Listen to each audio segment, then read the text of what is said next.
What's up, guys? Today we're going to talk about dealing with your downswings in poker. Downswings in poker are probably one of the hardest things to deal with. In matter of fact, that's probably the reason why so many people find it difficult to play poker professionally or do it for a living. And dealing with downswings is one of the most common questions I keep seeing coming up over and over again in the feeds, on some of my posts, also in a lot of my one-on-one coaching sessions. So that was a super important topic. So let's talk about how do you deal with them and how do you conquer them? How do you live above them?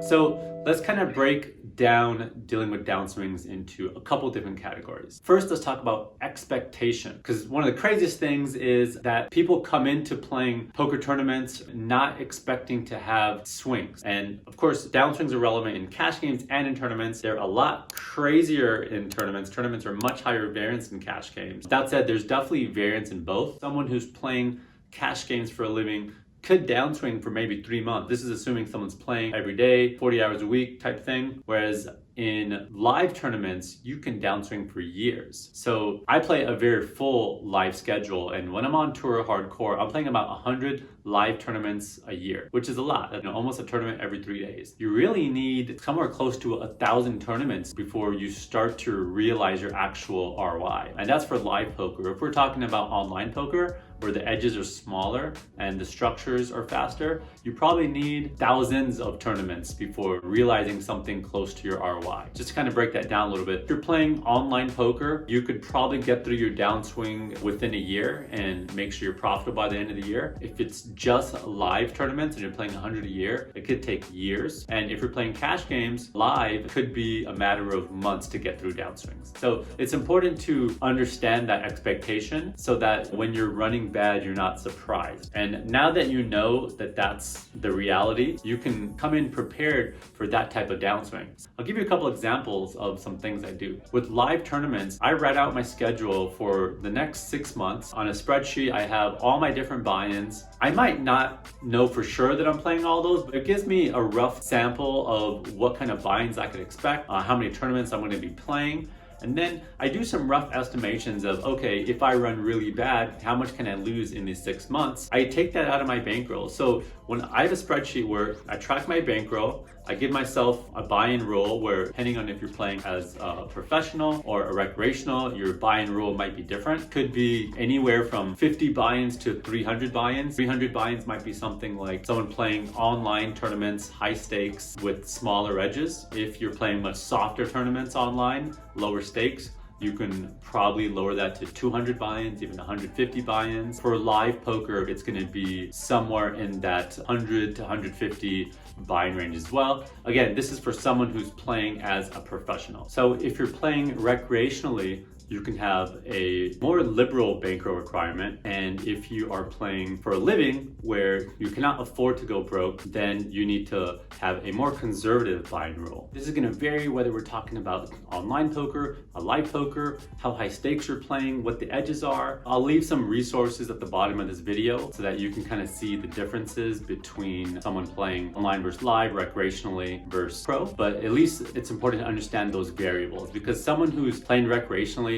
who has another income source, they can afford to go broke and it doesn't kill their income stream. Whereas that's not the case for professional. Or maybe you are a professional, but you have enough income coming from maybe a real estate property or maybe a side job or whatever it is. So if you can afford to go broke and build your bankroll back up through these other means, then you could also be a little more liberal with your bankroll requirements. Another thing that is really cool way to know what to expect with your swings is there's this really cool tournament variance calculator. I'm gonna leave the link right below in the video, but essentially you can throw in your average buy-in, how many tournaments you expect to play, and what you think your ROI, your edge might be. It will literally simulate what type of swings to expect. So I love to play around with that. I throw in a rough estimate of my tournaments. I see what type of swings to expect, and then I see that, okay, the next 6 months I'm playing 200,000 in buy-ins. If I run really bad, I might only get 30, 40K of that back. So now on my Excel spreadsheet where I have my bankroll and what my average buy-in should be based on the buy-in rule I'm using, I also have a worst case scenario in 6 months. And I look at that number and I ask myself, am I okay with that? If I'm okay with that, then it's all gravy. If I'm not okay with that, then that means, okay, I need to lower my average buy-in. Maybe I need to sell some action to some investors. I've got to do whatever it takes to make that worst case scenario number a number that I can live with in 6 months. And I'm not going to be stressed out crazy 6 months from now, because that might just happen. And with the whole expectations part of it is knowing that you're going to get bad beat at the table. You're going to get it in good. You're going to do everything right and you're still going to lose, right? We know that's very likely to happen. You get it in with aces, ace king, jacks plus all the time, and people are calling worse hands.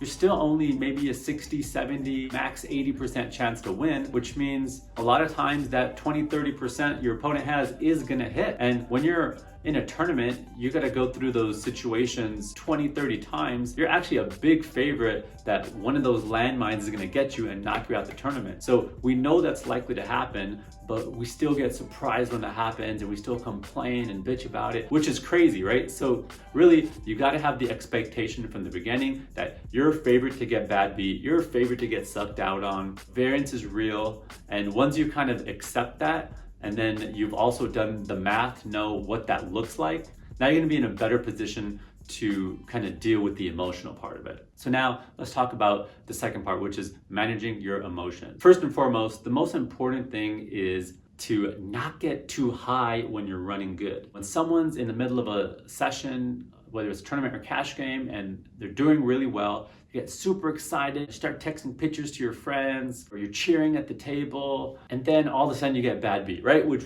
like we just talked about, somewhat inevitable that's gonna happen. You're not out of the tournament, you didn't bust out of the cash game, whatever, but you're downswinging.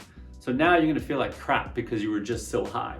Whereas if you keep your emotions even keel, then when you hit that downswing, you're not at such a high place that you're gonna be falling down from emotionally. So it's a lot easier to manage your emotions that way, because when you're downswinging and you're running bad within a session, the most important thing is you minimize those losses.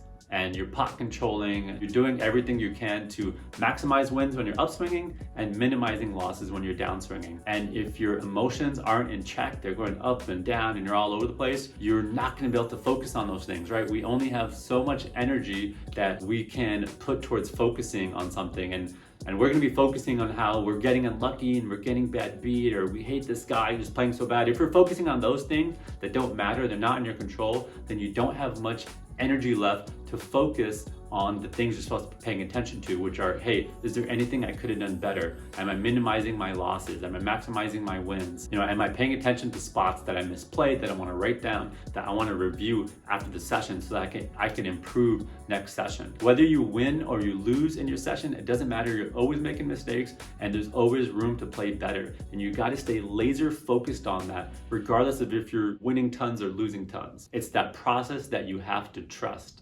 And there's not just managing yourself within a session when you're downswinging, there's also managing yourself within a period that you're downswinging, which could be months, right? Or even a full year if we're talking about live tournament. And what I mean by that is I've definitely caught myself where I'm running bad for a long time and then I start making really poor re-entry decisions or jumping in games that I shouldn't be in. I'm in a big buy-in tournament, it's late in a re-entry tournament, and I've already re-entered a couple times and I got knocked out in a really annoying way. I got bad beat or someone did something stupid, caused me to get knocked out. I just hit the re-enter button without thinking about it. Next thing you know, at the end of the session, I'm like, damn, I was only willing to lose 10K this session. I ended up losing 20K. And that sucks. That's a shitty feeling. And then if you keep having a period like this that goes on for months, before you know it, you're downswing 100K instead of what could have been 50K. That's a big difference. So being able to manage your emotions through that period really could be the big difference between your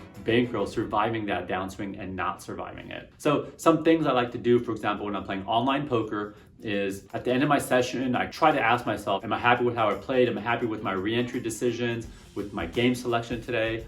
Was I in the right tournaments? Were these too tough? Was I playing too many tables? After I kind of come up with what I think I should have done, I write those out. I have a document that I write. I'm gonna play this many tables from now on. I'm gonna keep my average buy-in to this. I'm not gonna re-enter under this many big blinds. Another thing I do is I write down my entire tournament schedule that I'm playing on Sundays, 10, 15 tournaments, and then I'll write the max amount of re-entries I'm okay for. I'll total up the buy-ins, and if that number's too big, okay, I could only re-enter it this many times in this tournament or that tournament. Maybe I'll be more liberal if it's a really soft tournament or something like that. But I'll put those rules out there and force myself to follow them. So while I'm playing, I got a check mark off every time I bought in.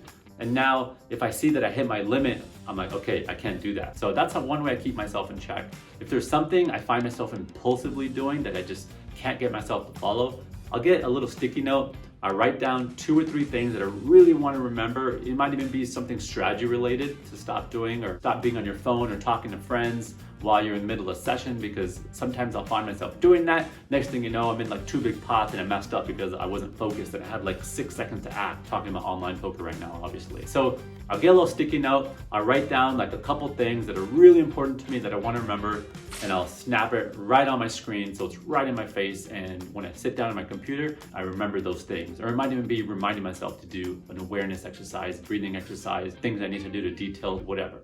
Okay, so we talked about managing the expectations, talked about managing your emotions at the table, not getting too high, not allowing yourself to get too low. The next thing I want to talk about is being balanced. We hear that term all the time, it's important to be balanced, but what does that really mean? Being balanced means you have many different things in life that you're excited about, that bring you up, that make you happy, that make you complete. I know a lot of amazing poker players, some of the best in the world, and all they have is poker. So what happens is when they're down swinging, their entire world is upside down. So when we're talking about balance, I think it's great to break them down into 5 different areas. One is your career, another is your family, another is your love life, next is your social life, and last but not least is your health. So I like to think about those 5 categories and constantly ask myself and reassess, do I have those things in check? Now, we're all human, no one's gonna have all 5 of those things perfect. But if you have at least 3 out of 5 of those things in a really good place, then when you're downswinging in poker and things are going shitty, or even if you're not a poker player, you're a businessman, businesswoman, whatever it is, when your career is not going well, you're like, well, I have my awesome significant other. I have my awesome friends. I'm in great health. And you're so excited about those other things that it's okay, you can deal with that downswing. Another example is people who put all their eggs into their significant other. They're just overly obsessed and so happy with their significant other. I'm not saying don't be happy with their significant other, but that's not the only thing that matters in life. There's definitely people that that's all they have holding them up. And as soon as they're having some arguments or things maybe aren't going so well in the relationship and they have things they need to work on, their whole world is upside down. Again, it's because they're not balanced. So it's really important to, I would say, write those 5 things down and ask yourself, how happy are you with those things? Which things do you think you can most quickly improve? Which things do you think are a priority for you to try to improve? Don't try to do them all at once, because that's going to be overwhelming, but start with the low-hanging fruit. And maybe you need to make more friends. Maybe you need to be more social. Spend a few months figuring out how you're gonna do that and coming up with some strategies to do that. It's really important to be extremely thoughtful about these things and extremely aware. So hopefully you guys found this advice helpful, gone through a lot of ups and downs in my life, some really tough scenarios, and I've been able to work myself out of them over and over again. I've learned so much going through these experiences. I love sharing that wisdom that both I've learned from my own experiences or picked up from other people around me. Hopefully you enjoyed this video. If there's other topics you guys want to learn about, talk about, or just have interesting discussions about, feel free to share in the comment section what type of things you would like me to share with you. I'm happy to offer advice or just share my experiences and my thoughts about really any subject. And of course, make sure you hit the subscribe button so you don't miss more videos from me. With that, all right guys, time to go crush life. Peace out guys.